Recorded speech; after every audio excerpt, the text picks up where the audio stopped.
Boom, quick video today. So, the title of this video, post injury aggression.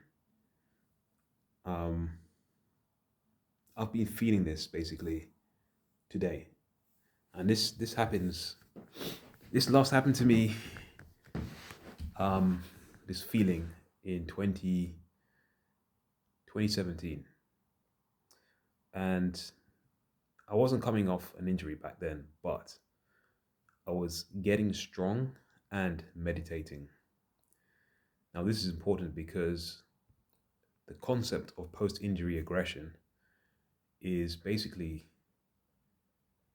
when you're in a state of being injured, your body's weak. And so when you're insulted or disrespected, or people treat you badly, whether it's at work or in your personal life, you can't vent that anger out like the way you used to. Like for me, one of the best ways that I use to vent my anger is to do like the bench press or squats, like these pushing movements.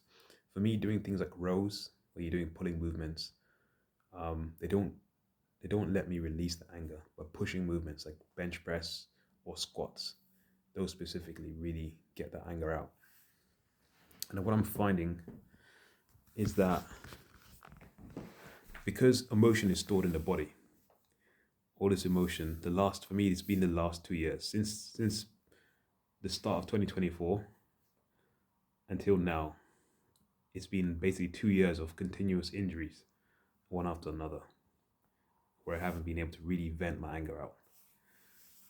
So, as I said, the emotion is stored in the body, and when the body reaches a point where it's healed from its injuries, then it feels free to let its anger out. And it feels free to express itself and all that emotion that it's been holding back. And so you may start to experience bouts of anger and angry thoughts. And that's what I'm starting to experience now. Because all that anger. So this is the funny thing. When you're at work, when you get weak, when you're injured and stuff, people start treating you disrespect. And that's what happened to me at work. It was horrific. It was very toxic. And obviously I couldn't do anything. I didn't have that presence. I didn't have that power to push back. And people could sense it. Even my manager was being horrible. And she was very nice at the start. So I felt betrayed in a way. But yeah, this is the thing. Like, there was a constant, you know, frustration, not only with that, but also the fact that I thought I thought overcome an injury and then another injury would happen. So let me take you quickly through the timeline of injuries. The start of 2024, I was doing snatch to improve my I was trying to improve my snatch, but for some random reason my back started giving me trouble. And then I started doing these Jefferson curls to fix that issue, but it only made the issue worse. And basically for like three or 4 months, I had a horrible back pain. That's when I decided or discovered to do the opposite, which is back extensions to strengthen the muscle, and that fixed the issue. And then I was also suffering from shoulder injuries, repeated shoulder injuries. I've only just recovered as of pretty much as of yesterday. I'm starting to recover from my right shoulder injury, where the injury is coming from. But basically, my right shoulder's had injury. My left shoulder, I think, twice or three times in 2024. So it's like 4 times I've had shoulder injuries that I'm recovering from. And my knee, my right knee, and my left knee actually, both knees are no, sorry, both my right knee twice has been giving me issues. I know also recently sprint training on grass has resolved that. But yeah, that's been an issue.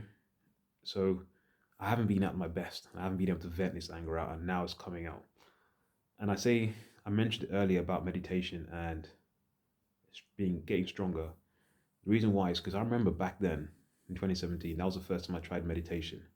Obviously, I'd been in the gym in a long time. I was getting stronger, but when I combined the two, all these old traumas, all these old memories start coming up when I was training, especially when I was doing sprint training as well. And I just felt this anger that I hadn't felt from all the bullying, all the stuff I went through in school, all the gaslighting, all that stuff, and I was burning it off. And basically, I would say that in up until 2020, I burnt off all the anger that from bullying or whatever that I went through in school, or all the anger I went through in childhood and teenager. I just burnt it off. So I had no no anger left basically, and the only thing that was really fueling me was discipline after that point. But obviously, these last 2 years, as there's been a substantial buildup of anger, and I believe that's going to give me some fuel for, I don't know how long it's going to give me fuel for, but that's going to be fuel to burn off. And yeah, as I say, emotion can be stored in the body, and that can be fuel that you can burn off in your gym sessions. So yeah, even though it's a negative thing I went through, I guess now that I'm recovered, the emotions are coming up and they're waiting to be burnt off. So yeah, let's see how that goes. I don't know if you guys have experienced that kind of thing, especially with meditation. But yeah, when you get stronger and you recover from an injury, your body's like, you know what, I'm tired of these guys that they treat me like this. I'm angry now. So you're like, okay, let's not release that into the public, you know what I mean? Instead of releasing it outwards, let's use that as fuel to grow ourselves, to make ourselves better. And so you can build yourself better in the gym, especially. Get stronger. Anyway, those are my thoughts on this phenomenon. With that said, take care. Peace.